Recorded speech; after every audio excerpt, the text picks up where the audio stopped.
네, 구독자 여러분들 반갑습니다. 안녕하세요. 자, 보통의 매매꾼입니다. 자, 오늘 함께 알아볼 종목은 오이솔루션이라는 종목입니다. 한때 이제 통신주로서 이제 5G 처음 출시될 때 주가가 미친 듯이 뛰어 올랐었던 이력이 있습니다. 5,000원 하던 주식이 72,000원까지 갔으니까 상당히 큰 상승을 좀 이뤄졌었는데, 그런데 중요한 것은 얘네들이 테마주로 주가는 잘 부양을 시켰는데 투자가 실질적인 이제 5G에 대한 투자가 적극적으로 빠른 시기에 이루어지지 않다 보니까 적자라던가 재무 구조에 조금 어려운 부분들이 있었으나, 최근에 다시 한번 이 AI에 대한 기대감, 그리고 6G에 대한 기대감으로 인해서 주가가 상승하고 있는 국면입니다.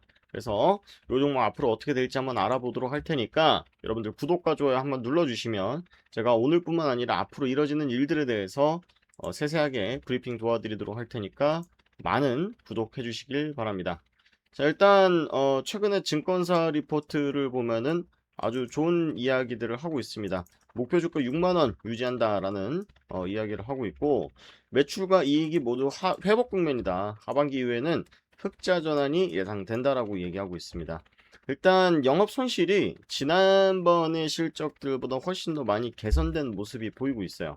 그리고 보이솔루션은 외부 매입 기준 LD 칩 단일 부품이 전체 원자재 매입액의 40%에서 50%, 매출 원가 20%, 30%를 차지하는데, 올해 매출이 20%, 30%가 일본 FTTH 향으로 전망되다 보니까 안정적인 이익이 확보가 가능할 것으로 전망된다라고 이야기를 하고 있습니다. 일단 중요한 거는 다 어려운 말들을 제치고 키워드는 AI인 것 같습니다. AI. 자, 국내외 피지컬 AI 발전 동향 살펴보면 오이솔루션의 향후 잠재력이 더욱 부각될 수밖에 없다라는 이야기고, 여기가 이제 통신 장비들을 전문적으로 생산을 하는 기업이다 보니까 아무래도 AI 서버향, 그다음 피지컬 AI 향 매출이 앞으로 높아질 수밖에 없다라는 이야기들을 하고 있습니다.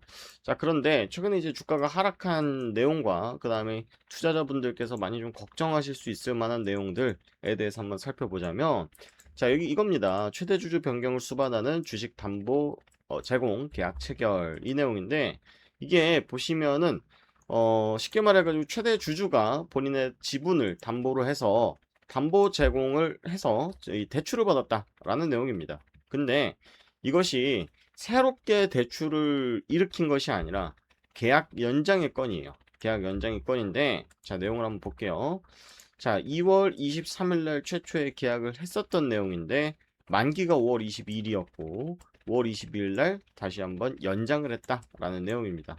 자, 그런데 요게 바뀌었죠. 담보 제공 계약에 관한 사항인데, 담보 제공 설정 금액이 얼마냐면 73억에서 155억으로 늘어났다. 그럼 돈을 더 빌렸냐? 그게 아니라 현재 주가가 2월 달에 비해서 월등하게 높아졌죠. 그러니까 최대 주주가 갖고 있는 지분의 가치도 같이 높아졌을 거 아닙니까? 그래서 이 부분을 수정해서 기재를 했다라고 보시면 될 것 같고요. 대신증권 통해서 차입을 좀 받은 것 같아요. 자, 그런데 차입을 한 금액이 얼마냐면 87억입니다. 자, 근데 이 최대 주주가 담보대출을 받은 사유에 대해서 명확하게 좀 밝힌 내용은 없어요. 우리가 이제 투자자분들이 추정하기로는 승계를 준비하는 거 아니냐. 자, 여러분들께서도 아시겠지만 기업을 승계하는 과정에서 뭐가 발생되냐면 상속세, 그죠? 세금에 대한 재원을 마련하려는 것이 아니냐라는 내용들도 있고, 또는 회사 경영 상황이 어려워져서 회사에다가 차입을 하려고 따로 재원을 마련한 것 아니냐라는 두 가지의 우려를 하시던데, 일단 승계는 가능성이 매우 높을 수는 있어요. 아직까지 뭐 공식적으로 오피셜로 나온 내용은 없지만, 여기 보시면은 최대 주주 이 박찬 부회장님이신데, 지금 보시면은 연배가 꽤 높으세요. 49년생이십니다. 70대 후반이실 텐데 연세가 꽤 있으시고, 대표이사님도 학창 시절부터 친구였던 49년생이시거든요. 그러니까 지금 경영진들이랑 부회장님께서 상당히 고령이시다. 그러다 보니까 지금 여기 부사장으로 근무하고 계신 박환 부사장님께서 지금 51년생이신데 친인척 관계에 있고, 주요 주주에도 포함이 되어 있죠. 그래서 이거를 지분 승계하는 과정 중에서 필요한 재원이 아니냐라는 게 가장 유력한 가능성일 것 같고요. 회사가 재무가 어려워서라고 보기에는 좀 어려울 것 같다. 자, 왜 그러냐면 얘네들이 지금 매출액은 올라가는 구조예요. 매출액은 지속해서 상승하는 구조지 매출액이 빠지는 구조는 아니거든요. 그런데 중요한 것은 영업이익이 계속 적자라는 부분들이 부담이 되는 부분들은 맞지만 이번 분기 영업이익 보시면은 적자 마이너스 6억. 전년 동기 대비해서 적자 폭이 많이 개선이 됐죠. 여기 보시면은 금융수익이 조금 늘었고, 그다음에 법인세 비용, 차감전, 계속 사업이 이 부분도 좀 늘었고, 결국 당기순이익은 흑자로 전환이 됐습니다. 그러니까 이 부분만으로도 이제 좀 숨통 트였다라고 할 만한 내용들이 보인다라는 거죠. 그래서 이제 회사의 부채도 보면은 이번 분기의 부채 상황이거든요. 자본이 크게 변동된 것은 없지만 부채가 조금씩 감소되고 있다라는 거. 이 부분이 재무구조상 문제가 있어가지고 따로 대출을 받은 것 같지는 않습니다. 자, 그런데 중요한 것은 고점에서 지분을 조금 일부 장내에 매도했다라는 내용에 대해서 투자분들께서 조금 불편하시더라고요. 이게 박용관 대표이사님께서 5만 주 정도를 매도를 하셨습니다. 자, 서부 변동내고 보면은 5만 4천 원에 5만 주를 던지셨어요. 5만 4천 원에. 그러니까 거의 최고점 부근인 거죠. 그러니까 사실은 우리나라 시장에서 가장 조금 투자자들이 제일 불편해하는 내용입니다. 대표이사가 지분을 고점에서 팔았다. 팔고 도망갔다. 라고 하는 게 사실 부정적인 인식으로 바뀌기도 해요.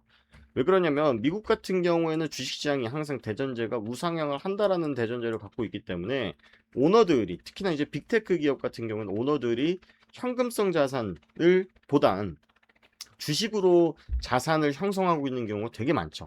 그래서 그 자산을 담보로 대출을 받거나 또는 그거를 일부 매각해가지고 현금화를 하고 다시 또 매입하고 이런 문화들이 반복하다 보니까 잠깐 대표이사 또는 오너가 매각하더라도 주가 우상향에 의심을 별로 하진 않거든요. 그런데 우리나라 기업들 같은 경우에 보면은 최근에 이제 반도체 업황이 좋아져서 우상향을 하고 있는 추세지 사실 우리나라 코스피의 별명이 뭐였습니까? 박스피였거든요. 박스피. 물론 이제 그 오이솔루션 같은 경우에는 코스닥 종목이지만 자 보실게요. 이 코스피가 이렇게 우상향을 하기 전에는요. 2000포인트대를 넘기는 게 사실상 거의 뭐 어려웠었던 영역이었거든요. 특히나 이제 한창 우리나라 주식시장에 대한 관심도가 높아졌던 2010년도, 12년도 이럴 때도 1900포인트, 2000포인트 이 사이에서 지금 몇 년을 기었냐면은 한 5년 기었습니다. 그러고 나서 코로나 때 잠깐 바짝 올랐지만 결국 제자리로 돌아왔었고 그때 나왔던 게 뭐 코리아 디스크한 투다 뭐다 하면서 문재인 대통령 때 한 번, 그 다음에 이번에 이재명 대통령 때 한 번 이렇게 큰 상승을 주고 있는 건데 그러다 보니까 어때요? 지분 매각한다 그러면은 어차피 우리나라 주식은 오르는 게 한계가 있는데 이거는 대표조차도 본인들이 주가가 여기가 끝이다 라고 판단했을 가능성이 있다라고 보는 경향이 있습니다. 하지만 요즘의 시장은 다르다. 그리고 지금 우리 시장은 좀 다르다라는 말씀을 드리고 싶은데 실적이 데이터가 들어오면은 실적 데이터가 확인이 되면은 멈출 생각을 안 하는 게 또 현재 우리 시장입니다. 그렇기 때문에 실적 개선이 되고 있다는 부분들 이미 확인했고 방금 증권사 리포트에서 확인했던 것처럼 하반기에 실질적으로 돈이 들어온다라고 했을 때는 이 주가는 우상향할 수 있는 가능성이 매우 높다라고 저는 배팅을 해보고 싶어요. 자, 그래서 우리가 요 가격 이번에 반등했었던 구간이 페이크가 아니라면 데드캣 바운스가 아니라 그런다면 여기를 이탈하지 않는 이상 강하게 한번 우리가 슈팅에 대해서 배팅을 걸어봐도 나쁘지 않다라고 보고 완전 초장기적으로 내가 분할적으로 접근하겠다라고 하시는 분들 같은 경우에는 요 구간 그죠? 일봉상 여기 한번 요 구간을 한 번은 지지해 줄 것이다라는 가능성 보고 대응해 보시면은 나쁜 결과는 있을 것 같지 않아요. 그리고 최근에 이제 최대 대표이사님의 지분 매각 관련해서 5만 주 정도 정리한 거에 대해서 그것보다는 사실 외국인들이라던가 기관들이 좀 많이 팔았습니다. 외국인 기관들이 좀 많이 팔아서 이거에 대한 영향이 있는데 우리 국민성장 펀드가 지금 완판돼 가지고 2차 자금 또 들어온다 그러죠. 그래서 제가 오늘 올려드린 영상 중에 제가 이틀 전에 사막 콘덴서 좋다. 요거 이제 갈 자리 많다라고 말씀드렸는데 요게 이제 그 삼성 쪽에서 자금이 들어와서 이 국민성장 펀드 자금 들어오면서 바로 상한가로 직행 가버렸습니다. 그래서 이게 여러분들 지금 현재까지만 수급 상황을 봤을 때 좋냐라고 봤을 때는 아니다. 하지만 국민성장 펀드가 들어올 가능성과 얘네들의 사업 비전들을 봤을 때 부정적이냐라고 본다면 아니다. 좋은 관점으로 볼 것들이 훨씬 많아 보인다. 이렇게 보시는 게 좋을 것 같아요. 자, 그래서 저희가 최근에 이 트레이딩 했었던 종목들 보면요. 삼성전자, SK하이닉스도 여러분들 배합하실 필요 없고 이런 종목들로 수익 많이 내고 있거든요. 두산퓨얼셀 117%, 이런 종목들. 그리고 LG CNS 같은 경우에도 우리 29% 정도 수익을 또 냈습니다. 이 두산퓨얼셀 같은 경우도요. 저희 얼마 안 걸렸어요. 얼마 안 걸렸는데 얘가 4만 원대 할 때 우리가 추천드려 가지고 지금 오늘도 역사상 신고가를 또 갱신을 했다. 그래서 이런 종목들이 지금은 더 찾기가 쉬워요. 지금은 증시가 고가놀이를 하고 있는 상태죠. 고가에서 폭락도 안 하고 여기서 추가적인 급등도 안 하는 무언가를 기다리고 있는 시간인데 여기서 삼성전자, SK하이닉스는 제자리에서 제자리 걸음만 해주고 지금까지 안 갔던 종목들로 펌핑을 시키면서 떨어졌나 하면은 슈팅, 떨어졌나 하면은 다른 종목으로 슈팅 하면서 계속 시장의 분위기를 환기시켜주고 있단 말이에요. 그래서 오이솔루션도요, 여러분들 기술적으로 봤을 때 저는 이렇게 조정받을 만큼 충분히 조정받았다라고 보고 있기 때문에 좋은 종목들 같이 찾아보시면 됩니다. 그래서 그런 종목들을 우리 구독자분들과 함께 계속 찾아보고 있으니까 내가 종목 좀 받아보고 싶다라고 하시면 여기 무료 실전 예방 입장 요청 눌러주시면 저한테 문자 메시지 오니까 많이들 신청해 주시고 이 종목 진단 문의는요 오이솔루션 내가 평균 단가가 좀 높아요 이거 더 살까요 아니면은 좀 정리하고 다시 살까요 라고 고민되신다라고 하시면 이 종목 진단 문의 남겨주시면 여러분들 매입 단가에 따라서 대응 방법은 각각 달라질 테니까 문의를 주시면 될 것 같습니다. 자, 하여튼 요즘 수익률이 너무 좋습니다. 정말 괜찮은 종목만 잘 잡으면은 엔간해서는 다 수익을 주는 시장이기 때문에 이럴 때 돈을 벌어야 됩니다, 여러분들. 이럴 때 돈을 벌어야 되니까 여러분들 제가 여러분한테 뭐 받는 게 없죠. 구독과 좋아요 버튼만 눌러주시면 제가 진짜 한 분 한 분 여러분들께서 궁금하신 내용들 다 이렇게 풀어드리려고 하니까 여러분들께서도 많은 응원해 주시고 저도 우리 구독자분들 수익 많이 낼 수 있도록 좋은 정보들 많이 드려보도록 할 테니까 많이 응원해 주시고 같이 한번 수익 많이 내보시자고요. 아시겠죠? 자, 오늘 오이솔루션에 대해서 한번 알아봤고요. 또 다음번에 추가적으로 업데이트 할 내용 있으면 우리 텔레그램 정보방 그리고 영상 통해서 찾아뵙도록 하겠습니다. 고맙습니다.